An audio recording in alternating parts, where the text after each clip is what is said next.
Спасибо Олегу Витальевичу, спасибо, я буду повторяться, спасибо организаторам конференции. Было очень интересные доклады, я очень благодарна, что меня пригласили здесь сказать несколько слов.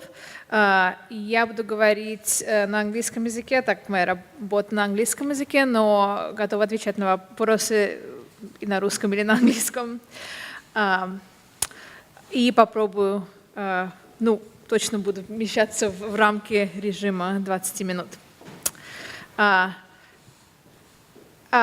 Oleg Vitalyevich mentioned, my topic is the evacuation, specifically the evacuation of Soviet citizens to the Soviet home front during the Second World War and encounters between evacuee populations and local populations on the Soviet home front. Just to step back a little bit, as we know, the Second World War brought about massive demographic transformation across the Soviet Union, both generally and among Soviet Jews specifically. The annexation of the Polish territories in 1939, the mobilization of Jewish men into the Red Army, of course, huge losses of life during Nazi occupation, and the displacement of a significant proportion of Soviet Jews to the Soviet home front. Today, as I said, I will focus specifically on evacuation, which brought over 1 million Jews from among over 10 million, 10 million Soviet citizens more broadly from Ukraine, Belarus, and the RSFSR to the Soviet home front. And what I mean by the Soviet home front encompasses a rather large and diverse geographic territory. I'm referring here to the Urals, the Volga region, Siberia, Kazakhstan, and Central Asia. Tashkent has become kind of the central city that's associated with the story, the evacuation to Tashkent, but it is really much broader than that. You had to be really elite to get into Tashkent. Everyone wanted to get into Tashkent, and most people did not. During this process of evacuation, evacuees had to abandon their homes, embarked on long and often harrowing train journeys that took weeks and sometimes even months. We have records of people going essentially on a tour de force of the Soviet Union in many ways, people who are circled around Kazakhstan in search of hospitable conditions where they felt they could survive and settle down for the years of the war. The process of settling down as in their temporary homes was one of encounter and adaptation to new environments and communities with lifestyles, languages, and cultures that were often very distinct from those of evacuees. So this is a case of internal displacement. Most evacuees, well, basically all evacuees, remained within the boundaries of their own homeland. They never crossed international borders. However, the boundary of foreign and familiar gets a bit iffy and shady when you think about a Muscovite or a Kievan showing up at a kolkhoz in Uzbekistan or Kazakhstan and not understanding the economic situation at all, and not really even understanding the language that people that the local population spoke. The contrast was not always so extreme, but this is not an infrequent situation. The cities got overpopulated very quickly, so most evacuees were sent, at least initially, to the rural areas, simply because of overcrowding, basically. It is my contention here that wartime mobility more broadly and evacuation specifically plays an important role in influencing and shaping notions of Jewishness among the post-war generation of Soviet Jewry. So in my limited time, I'd like to focus on a few questions. The first one being, why has this story been relatively ignored in the historical literature up until now? And why should we care about it all? What is the significance here? The second one really about this issue of Jewishness. Did Jewishness matter in evacuation? And what makes this story quote-unquote Jewish? I realize that's a controversial way of putting it, but I'll stick with it for the moment. You can take me up on that. I'll say a few words about the sources and provide a few examples of the kind of encounters I'm talking about. Obviously, there are so many examples and there's so little time. So one of the surprising elements of this story is how little we know about, how little really was written until recently about the experiences of both Jews and non-Jews in evacuation, especially about their experiences at sites of resettlement. The traditional story, especially under the Soviet regime, was that, it was relatively a footnote or a detour in a trajectory. People left, they got to the home front, and then they came back. What kind of happened in between 1941 and 43, 44, 45, when they're coming back, seemed to be of little significance, especially when the main action was thousands of miles to the west, where sort of the war as such was happening. Evacuees and refugees themselves, both Jewish and non-Jewish, are often complicit in the silencing. They too felt that the main story to be recounted about the war, and here I use the war in capital letters, what public thinks about what is the war, was not happening in Tashkent, Alma-Ata, Kuibyshev, or Kazan, the places where evacuees had been sent. It was happening in Ukraine, Belarus, Poland, where the war was being fought. For Jews in particular, their experiences and the hardships they faced in evacuation seemed to dwarf in significance when they learned of the tragedy that had befallen those who remained behind, their family members, their friends, who had remained behind in their occupied territories. As I said, now we have, and here we have in this room a representative of someone who's doing this research, Zev, but we have several scholars working on this topic, as well as more and more memoirs coming out on this topic, although the population that remember it well is dwindling, as we can imagine. However, I would suggest that here that the experiences of Jews in particular do deserve special attention. The experience of evacuation was an important formative moment for an entire generation of Soviet Jews and for many Polish Jewish survivors who also survived the war on the Soviet home front, for the very tragic reason that so many who stayed behind and did not evacuate perished during the war. Since most young men had been mobilized for the front, and the elderly often refused to abandon their homes for an uncertain fate in the Soviet hinterland, the demographic profile of the evacuated population heavily skews towards women and the youth. And thus, I see this kind of as I said, a transformative moment, a moment of maturity for a large part of the generation of post-war Soviet Jewry who survived only thanks to the evacuation, who were essentially too young to be mobilized, right? So people born in the late 20s and the 1930s. But did Jewishness matter? And what do I mean here? It's critical to point out that Jews were not evacuated as Jews. The evacuation process was carried out by the Soviet administration, and they did not carry it out based on national or ethnic qualifications. There was no Jewish evacuation as such. Soviet evacuation policy removed people largely on the basis of their employment and affiliations with institutions like government ministries, defense factories, universities, creative union, intelligentsia unions like the Writers' Union, the Composers' Union, and such. People were evacuated based on their usefulness, again, in quotations, to the state.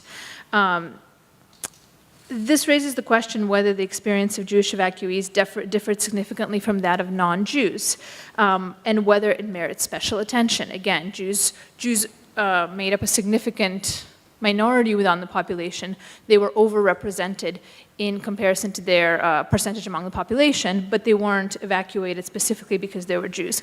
Now, this doesn't mean that many Jewish families did flee and sort of in what the Soviet authorities would call an unorganized fashion because they were conscious of the dangers that they faced. But again, that was a ad hoc.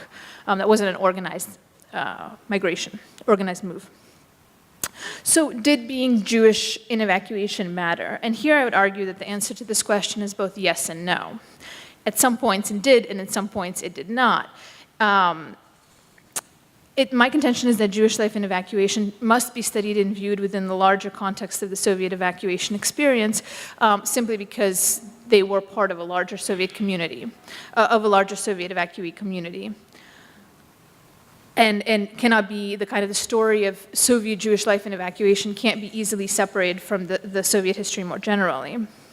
that Jews certainly faced similar hardships and challenges in making their way to the East, in reestablishing their lives at sites of resettlement, and caring for their families, finding jobs, housing, etc. Thus, in many ways, their experiences were not defined by their ethno-national identity. Moreover, encounters and relationships between evacuee and local populations were often defined by socioeconomic and urban-rural dynamics rather by ethnicity as such.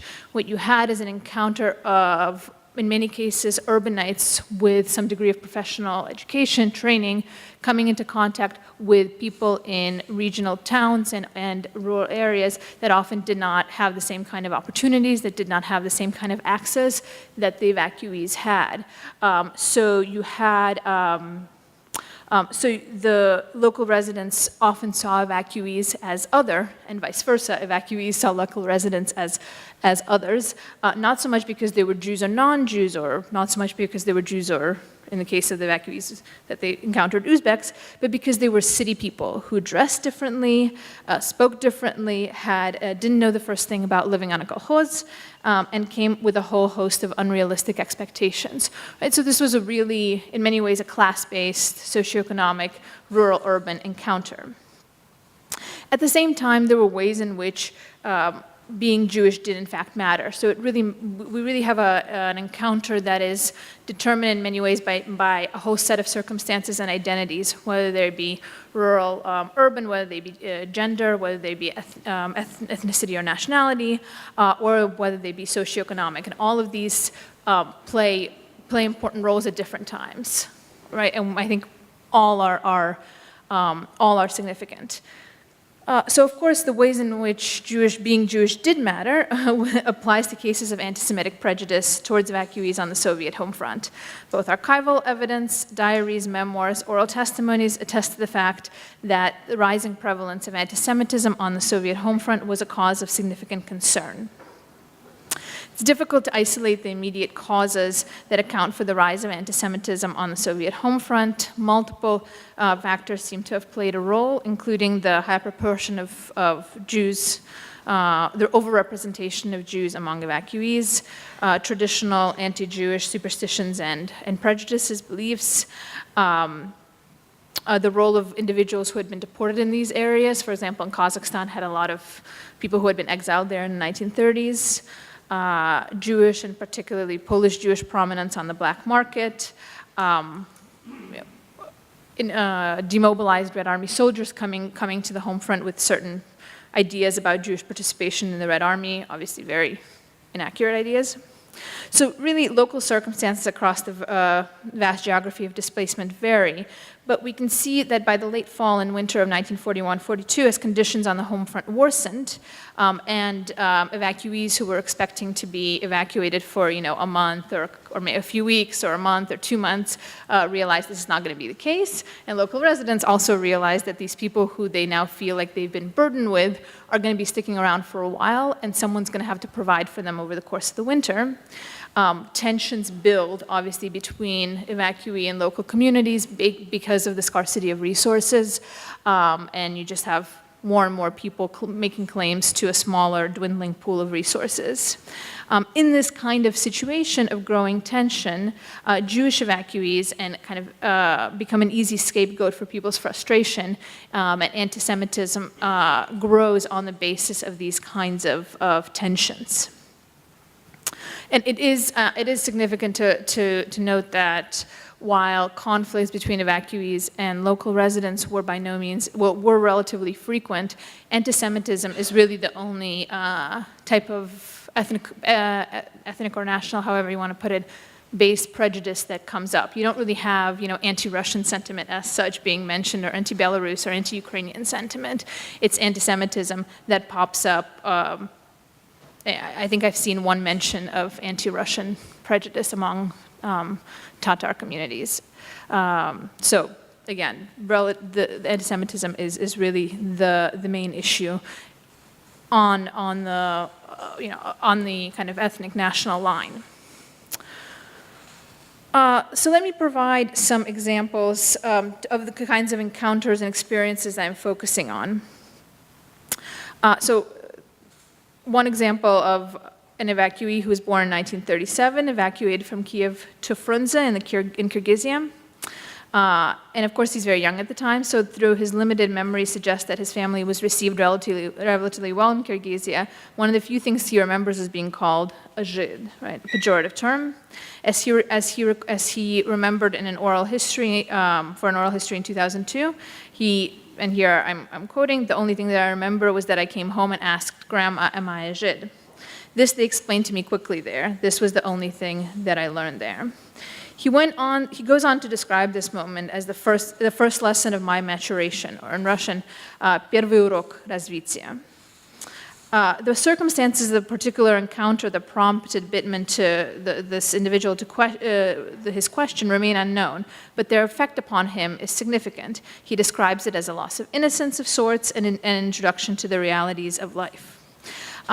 Now, this is an individual who was interviewed in Ukraine in 2002, and we have a very, very similar account from another individual who was interviewed in 1979 in the United States. So very different circumstances for the interviews, and we see a very similar situation. In this oral testimony, the individual born in 1936, just a year before the first testimony, and lived in Moscow until his evacuation with his family to a small village in the Ural Mountains. He is called a Žid by his playmates and comes running to his mother asking about the meaning of the term. So again, we have a moment that becomes emblematic of a loss of innocence, a loss of security, of having to find his way in a community with different rules and expectations, and seeing himself othered. Despite the inability of many of these young kids, essentially, to understand the meaning of their Jewish ethnicity, they were forced to accept the fact that this was a marker of difference that set them apart, and kind of find a way to adapt and deal with this situation. In one case, Naum Reiskin, an individual who's a little bit older than the first two, was aware of the fact that his family was Jewish, and this was why his parents spoke Yiddish. However, prior to the war, the matter of his Jewish identity had not seemed very important. Reiskin, his mother and brother, spent the war in a village in the Ural Mountains where he befriended the local boys and adapted well to village life. But his idyllic life was shattered one day when a collective farmer called him Zhidyonik, diminutive for the pejorative Žid, and explained the Jews that came were to blame for the war, egging on Reiskin's friends to turn against him. He would later write in a testimony that the subsequent beating he received from his erstwhile friends prompted him to come to several conclusions. Thank you. And then I understood that I'm not quite like everyone else. Now I was made to understand that to be a Jew is shameful and dangerous to boot. And this is how he titles his account. I understood that I'm not quite like everyone else. Я понял, что не совсем такой, как все. When he returns home, Reiskin asks his mother why they had chosen to become Jews. To him, it doesn't seem to have been the wisest decision. Of course, he's 10 at the time, so he doesn't really understand how one becomes a Jew and does not grasp initially that it wasn't a choice his parents had made. However, in his mind, it becomes associated with something, undesirable. Reiskin's mother responds in a really interesting way. She explains to him that it was not up to them to decide, to determine who they were born as, but she cautioned, it is in our power to determine who we become. One should be strong, smart, and honest, so that despite your origin, those around you would respect you and sometimes would even be afraid of you. So these words actually contain what I think is the often unspoken lesson that's internalized by many Jewish youths in evacuation. Oftentimes the responses to these kinds of prejudices do tend to be gendered, in that boys feel the need to, they essentially engage into fistfights and brawls to prove their mettle, so to speak, to prove that they are not less than everyone else, right? And they kind of internalize this nature, that this lesson that they need to stand up for themselves, prove themselves to their peers in a way in which their peers, their Ukrainian and Russian peers might not have had to, and to earn the respect, if not the acceptance of others. And in many of the testimonies that I look at, that I've seen, this in fact works quite well, right? Their peers who often have a very limited idea of what Žid even means, kind of come to see this new kid as, as a peer, someone who can stand up for himself, someone who can fight, and they accept him into the clique, right? So it's not that they're sort of cut off from the group completely, but they sort of have to overcome this challenge. And it is something that stands in their that remains in their memories.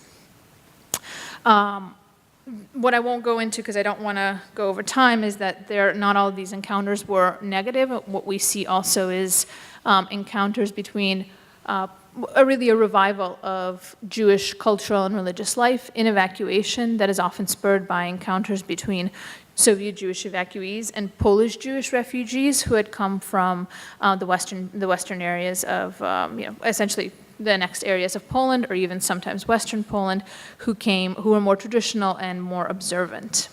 And I can comment on that if there's interest. So these examples just provide a glimpse of the ways in which these encounters and experiences came to influence and shape how some Soviet Jews began to think about their Jewish identity. And they suggest that at least for some, they became conscious of their Jewishness as a result of these encounters. Now, I'm by no means suggesting that anti-Semitism had not existed in the Soviet Union prior to the war. Obviously, it had. In some ways, these experiences happen in evacuation simply because of age, right? This is where these children happen to be at this formative moment where they begin to learn the meanings of these terms. But it is significant that in the accounts and the memories of many of this generation, their first encounters with exclusion and anti-Semitism are tied with evacuation. Thank you very much.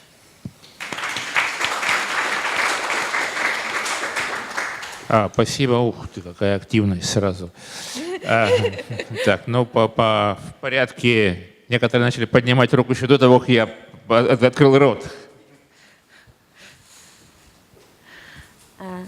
Thank you for that really fascinating topic. I wonder if you work only with the sources coming from that broader territory of the Soviet Union, or do you include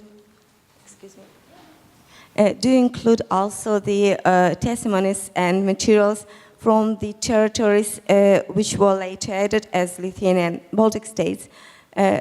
This is my first question, and I will explain that growing in the Soviet Union, and after that coming to that territory later in my life, I never would say that the experience of the evacuation was like something which happened, but what matters is what was before and what was after we gone and we came back. Because in both territories, from my experience and from the testimonies and literature we were reading during our lifetime, it's quite different. But I am interested in your impression, and are those testimonies differ? And just to comment on that matter.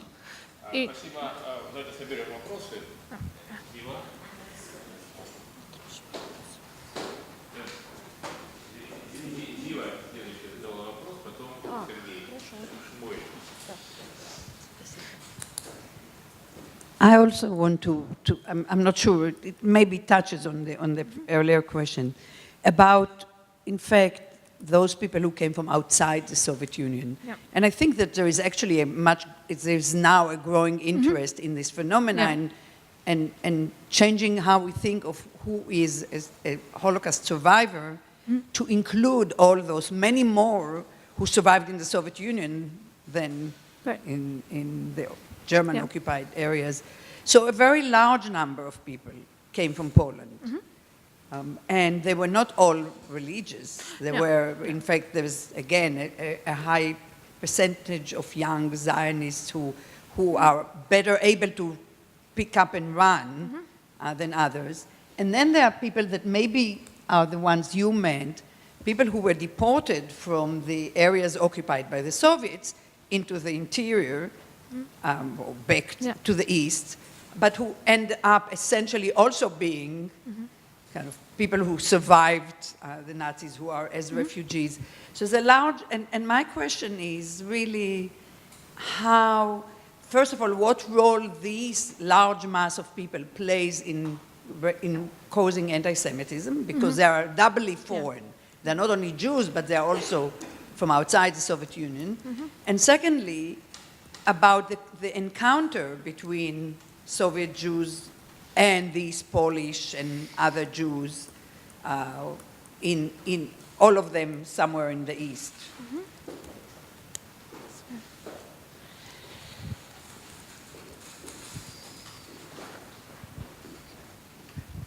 Да, Наталья, спасибо за презентацию. И два таких замечания или вопроса.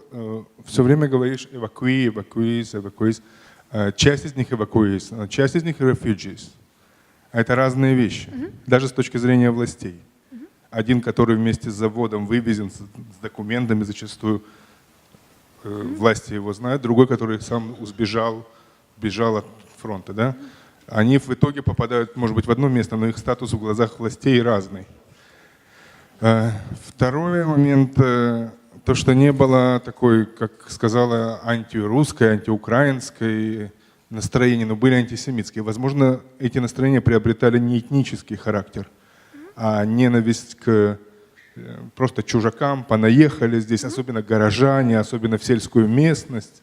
Вот вы там на метрах катались, мороженым обжирались, а теперь свалились нам на голову, корми вас, полдома, да, и обуй одень.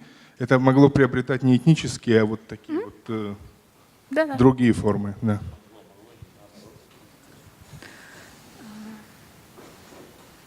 Можно ответить? Да. Thank you very much. No, those were, and obviously, it's a very complicated story that is, if I tried to describe all the groups that were in these territories during the war, everyone would be very confused. It's just it's a really diverse group. So I've tried to simplify it for the purpose of this. And thank you for those questions. A lot of them are kind of the things that I was unable to cover. So when I talk about so what I mean by Soviet Jews,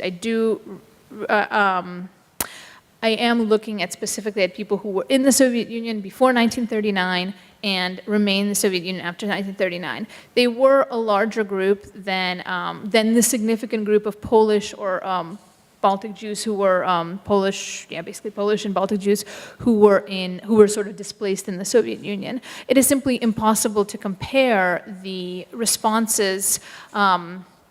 Or rather, it's impossible to equalize the responses of these groups because their interwar histories are fundamentally different, right? And where you have Soviet Jews who many of whom do come in with a sort of idealistic vision of what it means to be Soviet, obviously that's not really happening for Polish Jews. I do look at Polish I've looked at quite a few Polish Jewish accounts and look at their encounters with the Soviet Jewish populations, and that is what I focus on in part because there are others working on this project from more of the kind of Polish Jewish dynamic. It is important to mention that as far as I understand, the majority of the Jews who ended up in DP camps in Germany were Polish Jews who had been in the Soviet Union during the war and then were repatriated, as had been mentioned in an earlier panel, and then ended up in the DP camps after the war. So they had that experience and they silenced it at the time for a whole series of reasons. It's not great to say you spent the war under Stalin when you're trying to get trying to immigrate to the United States, for example. So I have also the sources element I sort of skipped in my presentation in interest of time, but I have looked at testimonies of people from kind of the Soviet Jewish umbrella, both of those who remained within the Soviet Union even after Soviet territories, even after 1991. So I looked at testimonies from Ukraine from the 1990s and 2000s, some testimonies from people who immigrated to the United States, as I said, in the 1970s, and accounts by those who are in Israel. So I have tried, obviously we know the problems inherent with working with oral testimony, so one of the ways that I've tried to address that is to triangulate stories that we have from different angles and from people who are probably not in the same group, right? So we don't have kind of a repetition of the same narrative that's been shared by a community, by a collective. Maybe I misunderstood your question, but I think the encounter between Polish and Soviet Jews is actually a really interesting topic for me that I've written an article on, and hopefully will come out in a collection sooner rather than later, but one never knows when these things will come out. And that looks at the really interesting but fraught relationship between these groups. We see the ways in which they did reach out to one another because of the hardships of evacuation and displacement, especially for the Poles who had been deported to the Soviet Union and who had lost most of their possessions in the course of deportation, and appealed for help to Soviet Jewish evacuees who they saw as more sympathetic to their needs. At the same time, I call it a fraught relationship because at the same time there were frictions because of the differing interwar histories of these groups. So the Poles sometimes comment that, well, these Russian Jews, they call them Russian Jews, these Russian Jews, one never really understands what they really mean. They're too essentially Soviet political correctness. They're not totally honest with us. They have these weird views. So there are those tensions. And in some cases, we have specific testimonies that talk about the fact that it is Polish Jewish prevalence on the black market that causes a rise in anti-Semitism. Specifically a testimony, a really interesting memoir from the Holocaust Museum that basically says, from a Soviet Jewish evacuee who came from Ukraine, from Soviet Ukraine, comes to Uzbekistan and says, everything was really great until these Polish Jews arrived who had been deported and then liberated and then amnestied. And they set up shop in the black market, and everybody really disliked them. And then we had a pogrom. But the pogrom really only targets the Poles. It doesn't target us, the Ukrainian Soviet Jews who don't take up these roles. The evacuees, refugees question. In my work, I talk about refugees specifically as Polish Jewish refugees, most of whom are individuals who had been as I said, deported and then amnestied. There is the category of organized and unorganized evacuation, but as far as I've been able to gather from the Soviet documents, when they talk about evacuees, there is an organ of, first it's an uполномоченный, of course, and then it's an управление for хозустройство эвакуированного населения. And they deal with evacuees, but they deal with them both the sort of quote-unquote organized evacuees and unorganized evacuees. They do put them in the same pool and address them similarly. So when it comes to, their experiences are very different when it comes to leaving Minsk or Kiev or wherever. But their experience becomes, they come to be part of the same group once they're in Kazakhstan or Uzbekistan, which is what I'm looking at. But you're right, the terminology is problematic as well. I use the Soviet terminology not because I agree with the Soviet state, but because it's the language of the documents. So. Спасибо. Я хочу добавить, опять же, 2 копейки к изложенному. Я просто хочу обратить внимание, что в одном из последних номеров журнала об «Империю», а именно в 4-м номере за 2015 год, опубликованы Юлией Бренштейн 3 очень интересных интервью польских евреев, беженцев в СССР. Причем интересно, один оказался в армии войска польского, другой остался где-то там в Ярославской области в итоге, третий еще что-то такое. Разные судьбы, интересно. Ну и статья вашего покорного слуги «Польские евреи в СССР в период Второй мировой войны». Как бы вот такой длинный комментарий к этим самым интервью. Вот, так что действительно интересная ситуация, особенно, между прочим, столкновение советских евреев с польскими. И вот настоящие советские евреи воспринимали их как нечто совершенно безобразное. Такие крикливые, спекулянты, вообще всякое полное безобразие. И один, значит, там их такой Марк Шумилишский встречает где-то там на Волге, где они числятся лесорубами, а на самом деле они спекулируют. И он пишет, они еще не поняли, что евреи могут и должны быть лесорубами. Ну вот на этой оптимистической ноте мы, наверное, и закончим нынешнюю сессию. Так, и у меня есть, с вашего позволения, парочку объявлений. Это не самое последнее событие нашей конференции. В 6 часов у нас запланирован круглый стол на троих, как положено, на Руси. Правда, вот третьего что-то не видно, он там поехал по поручению спонсора там, изучать школу, которую спонсор, ну не только спонсор спонсирует конференцию, но еще и школы там какие-то, да? Но есть надежда, что он вернется. Но иначе нам с Мишей придется вести диалог, вот, что тоже вполне легитимная форма. Второе, вот тут есть такой листочек регистрации, это очень важный документ, потому что тут мы должны зафиксировать не менее 50 человек. Вот, чтобы было понятно, на что деньги вообще пошли.